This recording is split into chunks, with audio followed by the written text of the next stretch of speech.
Okay. So really we're trying to capture what the biggest challenges are for fighting malaria. If you can just kind of, what are some of the biggest challenges you think there are to fighting malaria? Oh, some of the biggest challenges, I would categorize them like in two lines, like at the health facilities as well as at the community level. At the health facilities, we have a very big challenge of the human resources for health. And this has been for a long time. And it started like in the 90s when we had this like freezing of no employment of health cadres. Different cadres were not being employed by the government. They were not being absorbed by the government.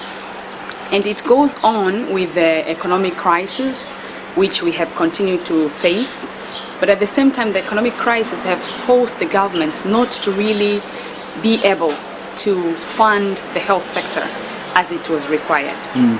Moreover to that, I could go now to the commodity supplies, where we find that the supply chain has always been like not able to function in the whole continuous loop, whereby you find the supply of anti-malarials and also the reordering levels were not really being matching. So you find the supply, the pushed anti-malarials will be used till the end, and the ordering has not been really matching. But at the same time, if you find where they have been matching, the reordering have been kept, but they have not been fulfilled. So you find like out of stock of the at the medical supply department also has been also a challenge. At the same time, we find that within the anti-malarials, because of the past, maybe I can say like 5 years, we have changed the malaria treatment policy twice. We were on chloroquine, then we moved on to SP, pyrimethamine combined therapy, pyrimethamine. And then when we moved now from there, we found that we had to move now to this artemisinin combined therapy, ACTs. So we are currently on ACTs, which again, there's a challenge of the price. But the government have managed to secure enough partners to ensure that it is subsidized, and therefore it is accessible, affordable, and can be reaching even the poor member of the community within Tanzania. And also it has really spilled over now to the private sector, where as I was sharing before this interview, that we have accredited drug dispensing outlets. These also receive a supply of ACTs from another channel. The Management Sciences for Health have looked into this together with the Tanzania Food and Drug Authority into this program to ensure that ACT are being accessible from these ADOs, subsidized in a subsidized price.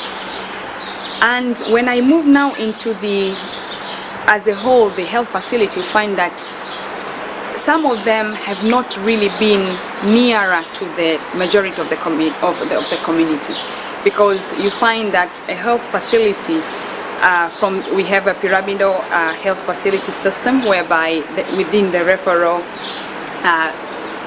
model, where we look at the first point of entry will be the dispensary, then you go to the health center, then hospital. So you find there are many dispensaries, but they are supposed to be like accessible. And we are envisioning that by 2012, we'll be having dispensaries in each village of the country. And where the village has got a health center, then it will not be having a dispensary, but rather that health center will cover for the needs of the population. And then we are also envisaging as a country to have health centers in all the wards of the country. And we're talking of not 1,000, 2,000, we're talking of like almost like 5,000. And by 2012, which I see it's really a challenge, even to me, which I can try to look at no matter what, unless there are so more of whatever current resources in terms of the financial to construct. But once you construct, you need to equip, not only equip, but to resource it in terms of the human resources, who are also not even enough at the production level, also at the community level, because some of them have retired, but we are thinking of even going to employment, hiring them because we feel they're not that tired. They have retired, but they're not that tired. So we feel that it can as well help to accommodate some of these challenges of the human resources. And when I go now into the available human resources for health, you find that change of the policy in terms of like prescribing this anti-malaria also have been overtaken by the knowledge which this health sector cadres they have, because you find they were trained on how to prescribe chloroquine or how to prescribe fancied metacalfin. Now we are talking of ACT, which is a bit complicated, and it needs really skills to be able to really prescribe it properly and effectively, because you are talking of a dose, the first dose to be taken, and after 8 hours you need to take the second dose. So again, that is really critical, because you find that is where you can get the loading dose into the body and be able to really see now this patient cannot really move into the severe malaria. And then this dose goes on up to like the 60th hour. So you find it's like up to the third day you'll be finding this patient taking the anti-malarials, which again to the patient side, there's a challenge where some of the doses are not finished, which now I have moved now into the community level. Understanding of malaria is a bit still limited, that malaria prevention is associated with you preventing from catching malaria. So you find sleeping under the net has been always a challenge. The nets will be available, but the community or the members of the family will not be sleeping inside the net. Simply, they're talking of a number of factors, which I can just recall them. You're talking of like people are not really moved by the color of the net. Most of them are blue. And they find like it's not really user-friendly. But again, there are also green nets, which again still can be as well, depending with the members.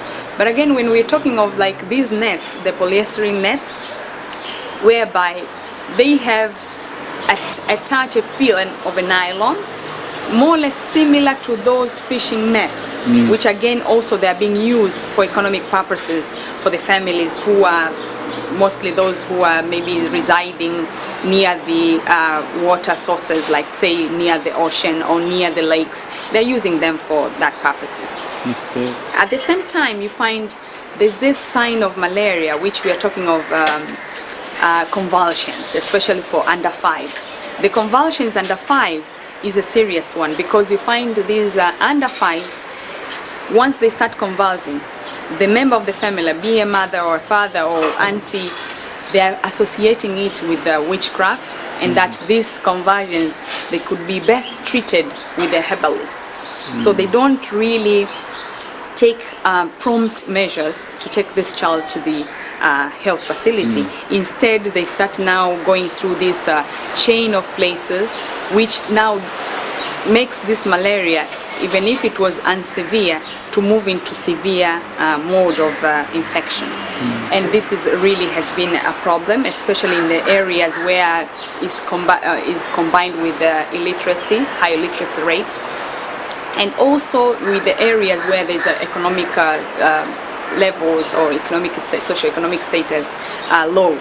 So you find that they feel that going to the herbalist, whom they knew from time before, can as well be allow them to get treated with the herbs, and they can pay back later.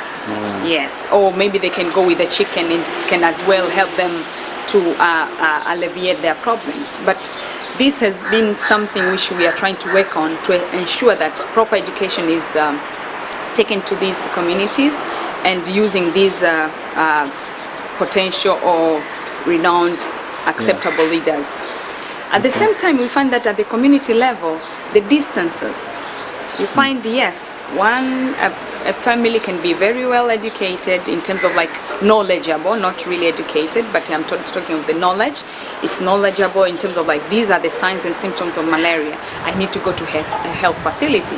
But the distances, which now goes back to what I was talking about the envisaging of the country to have a dispensary in each village is to make sure that at least these health facilities will be closer to the community as much as possible. So because even the distance has been one of the major hindrances for people to really access the health facilities. Okay. Yes.